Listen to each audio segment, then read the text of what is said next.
प्रणाम दोस्तों। आज काफी दिनों के बाद मैं ये एकादशी की सीरीज शुरू कर रही हूँ। पिछले एपिसोड में आपने देखा होगा कि एकादशी की उत्पत्ति कैसे हुई, उसके पीछे की कहानी, इसके बारे में हमने बहुत ही सुंदर से चर्चा की थी। आज इस एपिसोड से हम हमारे वर्ष में जो 24 एकादशी आती है, यानी वर्ष में 24 एकादशियां होती है, लेकिन अगर पुरुषोत्तम मास आता है या तो फिर मल मास आता है तो उसमें 2 एकादशी बढ़ जाती है, यानी 26 एकादशी हो जाती है। तो अब इस नवंबर में जो पहली एकादशी आ रही है, यानी प्रबोधिनी एकादशी, जो अभी 12 नवंबर को है, तो जो लोग इस व्रत का अनुष्ठान करना चाहते हैं या तो फिर व्रत शुरू भी करना चाहते हैं, तो इस प्रबोधिनी एकादशी से व्रत शुरू कर सकते हैं एकादशी का। तो प्रबोधिनी एकादशी को हम देवोत्थान एकादशी भी कहते हैं। तो उसे देवोत्थान एकादशी क्यों कहते हैं? तो हमारे भगवान विष्णु चातुर्मास में योग निद्रा ले रहे होते हैं। तो यही वो तिथि है कि जब प्रबोधिनी एकादशी, जहाँ पे हम उसे कहते हैं देव उत्थान एकादशी, तो इस समय भगवान विष्णु अपनी योग निद्रा से बाहर आते हैं, अपनी योग निद्रा पूर्ण करते हैं और समस्त सृष्टि का संचालन पुनश्च अपने हाथ में ले लेते हैं।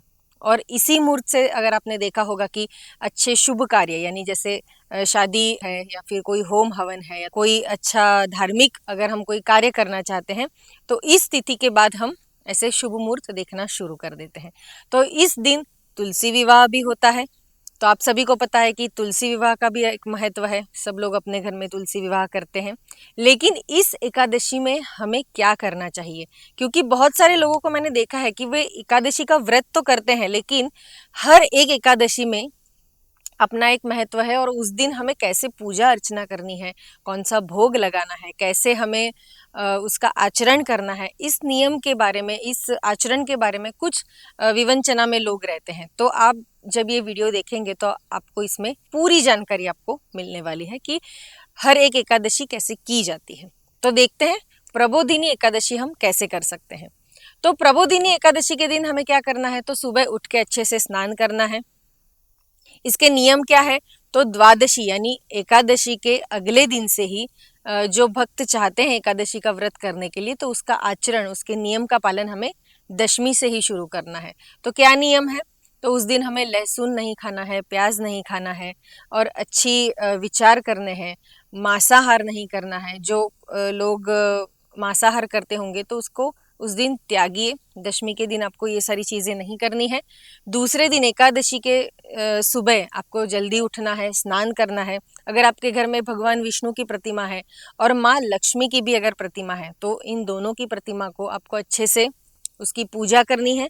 तो पूजा कैसे करनी है? तो अच्छे से आप पीले वस्त्र खुद धारण कीजिए, अच्छे से चौखट बनाइए, उसके ऊपर पीला वस्त्र रखिए, उसके ऊपर भगवान विष्णु और माँ लक्ष्मी की मूर्ति या तो फिर प्रतिमा है तो उसे अच्छे से रखिए। अगर पंचामृत आपको बनाना आता है तो पंचामृत से, या तो फिर अगर पंचामृत आप नहीं बना पा रहे हैं तो दूध से भी आप अच्छे से अभिषेक कर सकते हैं। भगवान विष्णु को चंदन का तिलक कीजिए, माँ लक्ष्मी को कुमकुम का तिलक कीजिए। और इस दिन सबसे ज़्यादा महत्व है केतकी के फूल का, यानी जिसे हम मराठी लोग केवड़ा कहते हैं, हिंदी में हम उसे केतकी कहते हैं। तो केतकी का अगर आपको फूल मिलता है तो उसे हमारे भगवान विष्णु को जरूर अर्पण कीजिएगा, और माँ लक्ष्मी को गुलाब का फूल। तो ऐसे हमें उनकी पूजा करनी है। घी का दीपक आप जला सकते हैं। अब भोग क्या लगाएंगे? तो भोग में आपको दिखानी है खीर। भगवान विष्णु को खीर बहुत ही पसंद है, तो सेवैया की खीर दिखा सकते हैं, दूध पाक बना के आप दिखा सकते हैं, या तो फिर कोई मिठाई भी आप दिखा सकते हैं अगर आप खीर नहीं बना पा रहे हैं तो। लेकिन उस दिन भोग लगाना बहुत जरूरी है। और एक चीज है कि तुलसी का बहुत महत्व है। हमारे भगवान विष्णु को तुलसी दल बहुत ही प्रिय है, तो तुलसी का उस दिन भगवान विष्णु को अर्पण कीजिए। लेकिन एकादशी के दिन तुलसी के पत्ते हमें नहीं निकालने हैं। एकादशी के अगले दिन यानी दशमी के दिन आप तुलसी के पौधों पे से कुछ तुलसी दल निकाल लीजिए, उसे रख लीजिए और फिर दूसरे दिन यानी एकादशी के दिन आप भगवान विष्णु को अर्पण कीजिए। जो भोग आप लगा रहे हैं उसके ऊपर भी कुछ तुलसी के पत्ते जरूर रखिएगा। तो ऐसे तुलसी का भी महत्व है। ऐसा कहा जाता है कि अगर आप बहुत ही बड़े यज्ञ करते हैं, अश्वमेघ यज्ञ करते हैं, राजसूत यज्ञ करते हैं, हजारों दान धर्म करते हैं, लेकिन अगर आप तुलसी का एक पत्र भी यानी एक दल भी अगर आप भगवान विष्णु को अर्पण करते हैं, तो ये सारे यज्ञों का फल आपको वो तुलसी के दल से ही मिल जाता है। इतना महत्व और इतना प्रिय तुलसी का पौधा हमारे भगवान विष्णु को है, तो तुलसी जरूर दिखाइएगा। दूसरा है कि उस दिन हमें क्या करना चाहिए, तो उस दिन हमें उपवास करना चाहिए। अगर आप पेशेंट है, यानी अगर आपको कुछ बीमारी है, तो कुछ खा के कीजिएगा। ऐसा कोई भगवान नहीं हमें कहते कि आप पूरी तरीके से कुछ खाइए नहीं, पानी भी मत पीजिएगा, ऐसे कुछ नहीं है। अगर आप बीमार हैं तो फल आहार करके भी आप ये एकादशी का व्रत कर सकते हैं। लेकिन जिन लोगों को संभव है वो निर्जल रह के भी एकादशी का व्रत करते हैं। कई सारे लोगों को मैंने देखा है कि कुछ खाए बिना भी सिर्फ पानी पर रह के ये व्रत करते हैं। तो जिन्हें संभव है वो कीजिए, अपने शरीर को कष्ट देके हमें कुछ नहीं करना है। इस दिन हमें रात को जागरण करना है। एकादशी के दिन दान धर्म भी उतना ही महत्वपूर्ण है। तो हम क्या दान कर सकते हैं, तो गरीबों को अन्न दान कीजिए। जो बच्चे भूखे हैं, जो गरीब बच्चे हैं, उनको अन्न दान कीजिए। उन्हें जो चाहिए ऐसी कोई वस्तु का आप उन्हें भेंट दीजिए, तो उनकी भी अच्छे से आप पे आशीर्वाद और भगवान विष्णु की कृपा बनी रहेगी। तो उस दिन जागरण करना भी जरूरी है। तो जागरण करते समय पूर्ण दिन आपको ओम नमो भगवते वासुदेवाय यही मंत्र का आपको जाप करना है। इस दिन आप हवन भी कर सकते हैं। अगर रात के समय आप जागरण कर रहे हैं तो रात्रि के समय 7 बजे के बाद आप हवन कीजिए। उसमें भी यही मंत्र का आपको अर्पण करना है, ओम नमो भगवते वासुदेवाय नमः स्वाहा। इस मंत्र से लेके आप हवन कीजिए। हवन में आप खीर दे सकते हैं, या तो फिर जैसे हम हमेशा हवन करते हैं, चावल, गुलाब की पंखुड़ियाँ और गाय का घी, ये तीनों चीज़ों मिक्स करके हमें उसका अच्छे से अर्पण करनी है हवन में। तो हवन हो जाने के बाद जागरण कीजिए। उस दिन अगर हो सके तो श्रीमद् भागवत पुराण का पठन कीजिए, या तो फिर कोई भी जैसे पद्म पुराण है, या तो फिर भगवान विष्णु का कोई स्तोत्र है, या तो फिर ग्रंथ है। तो ऐसे जो भी हमारे ग्रंथ है उसका आप जरूर उस दिन पारायण कीजिए, या तो फिर अच्छे से उसका पठन कीजिए।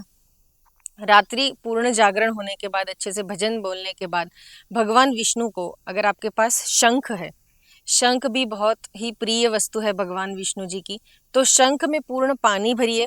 उसे रात के समय यानी जब आप जागरण शुरू करेंगे तो उसे रख दीजिए पानी भर के। और फिर सुबह के समय जब आप इसका पारण करेंगे, यानी जब आप अपना ये उपवास है उसको छोड़ने का प्रयत्न करेंगे, यानी अभी हमारी एकादशी हो चुकी है तो दूसरे दिन होती है द्वादशी। तो द्वादशी के दिन जब सुबह उठ के हम भगवान विष्णु की पूजा कर लेंगे, उसके बाद भगवान विष्णु को कुछ भोग अर्पण करने के बाद, जब ब्राह्मण जी को या तो फिर गुरु जी को भोजन करवाने के बाद जब हम खुद ये उपवास का पारण करेंगे, तो उस समय वो शंख में जो पानी भर के आपने रखा था उसका प्राशन जरूर कीजिएगा। क्योंकि जो भी मंत्र, जो भी जागरण आपने किया है, जो भी पठन आपने किया है, वो पानी उस वाइब्रेशंस को अपनी तरफ खींच लेते हैं। और फिर आप मुझे बताइएगा कि वो पानी पीने के बाद आपको क्या महसूस होता है। तो ऐसे ही छोटी छोटी चीज़ें आप ये एकादशी के दिन कीजिए। भगवान विष्णु की स्तुति कीजिए, दान धर्म कीजिए। और मैं तो कहूँगी इस दिन बिल्कुल भी धन की कंजूसी नहीं कीजिएगा। अच्छे से दान धर्म कीजिए, जितना दान करेंगे उतना डबल रिटर्न आपको मिलेगा।